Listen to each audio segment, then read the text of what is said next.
Ja, grüß Gott, Herr Rummenigge. 2 Transfers sind innerhalb von weniger Tagen perfekt gemacht worden. Fangen wir an mit Tolisso. Was soll dieser junge Mann dem FC Bayern bringen? Was für Qualitäten hat er?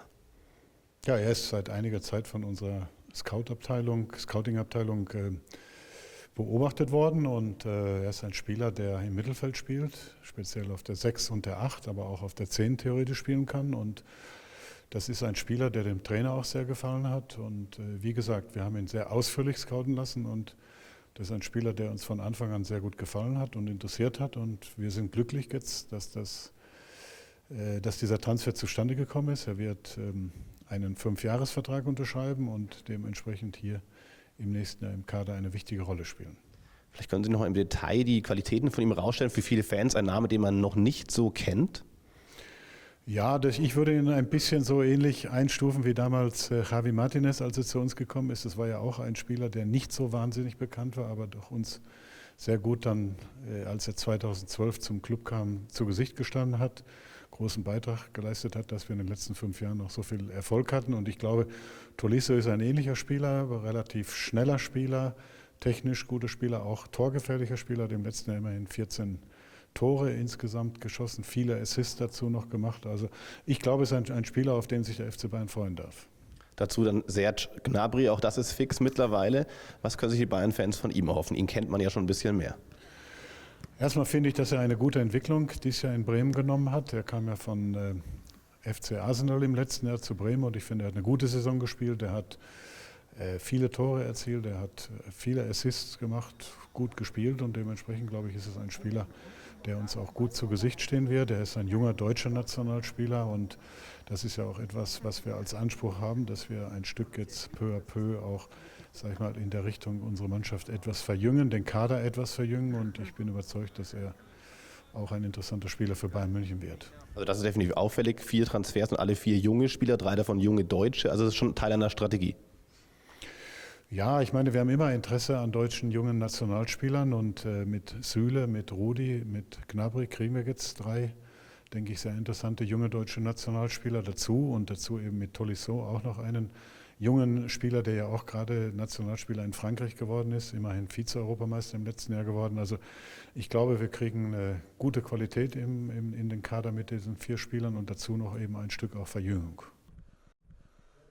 Wird es der letzte Transfer gewesen sein oder werden wir uns dann auch auf weitere einstellen können in diesem Transfersommer, der ja bis Ende August noch geht? Wenn ich ehrlich bin, kann ich die Frage gar nicht seriös beantworten. Wir haben jetzt gerade mal den 14. Juni und der Transfermarkt ist noch bis Ende August auf. Also wir werden sicherlich nicht frühzeitig die Tür abschließen, aber ich kann auch nicht garantieren, dass und was noch kommen wird. Also mal in aller Ruhe abwarten und den Markt beobachten. Am Freitag wurde noch die Verpflichtung von Willi Sagnol bekannt gegeben. Welche Rolle soll er einnehmen im Trainerteam und was erhoffen Sie sich auch von ihm für einen Impuls? Ja, erstmal darf man nicht vergessen, dass Carlo Ancelotti mit Paul Clement im Januar und jetzt Hermann Gerland im Juni 2 Assistenten als Abgänge zu verzeichnen hatte und es war von Anfang an sein Wunsch, dass ein Assistent zumindest dazukommt. Er hat von Anfang an darauf Wert gelegt, dass das ein ehemaliger Spieler des FC Bayern sein sollte, idealerweise eben gepaart mit einer gewissen Erfahrung auch als Trainer.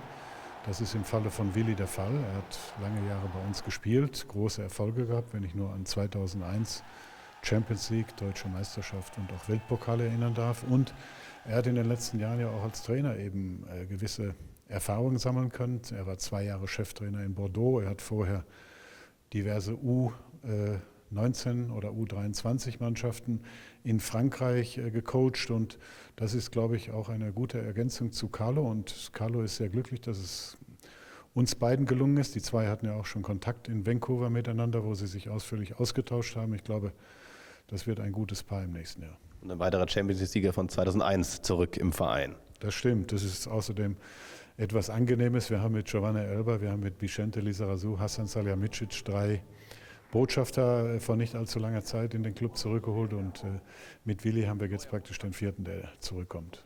Dann war am Wochenende einiges los beim FC Bayern, trotz der Sommerpause. Es gab noch Pokalauslosung am Sonntag. Das Los fällt auf den Chemnitzer FC. Ein Drittligist in der ersten Runde. Gab es sicherlich auch ein paar noch leichtere Lose im Topf, oder? Ja, gab es, so eine Frage. Ist eine Mannschaft, die man sicherlich seriös spielen muss. die den kleinen Vorteil auch haben, dass sie die Saison früher beginnen und dementsprechend vielleicht ein bisschen eingespielter sind als unsere Mannschaft schon zu dem Zeitraum. Aber ich glaube, nichtsdestotrotz, unser Ziel ist, die zweite Runde zu erreichen und wir werden natürlich dahin gehen mit dem Ziel, dann auch dort zu gewinnen und dann eben auch in die zweite Runde einzuziehen. Ich hoffe, dass da nichts passiert. Zum Schluss schauen wir noch auf die U17. Steht im Finale gegen Werder Bremen um die deutsche Meisterschaft. Bei der 19 hat es nicht geklappt, am Ende trotzdem waren sie auch im Finale. Es ist ein gutes Zeichen für den Jugendfußball des FC Bayern, für den Nachwuchsbereich, dass auch die 17 es geschafft hat, oder? Ja, es ist zumindest das Zeichen, dass wir in der Nachwuchsarbeit jetzt wieder positiv, sehr gut unterwegs sind. Die U19 hat es gut gemacht, die hat Pech gehabt leider im Elfmeterschießen, dass sie nach 7 Elfmetern dann unglücklich gegen Dortmund verloren hat. Die U17 ist jetzt auch im Finale, auch wie die U19 gegen Schalke im Halbfinale weitergekommen. Das ist vielleicht die interessanteste Mannschaft, muss man sagen, weil sie gepaart ist mit Qualität, aber auch Individualität.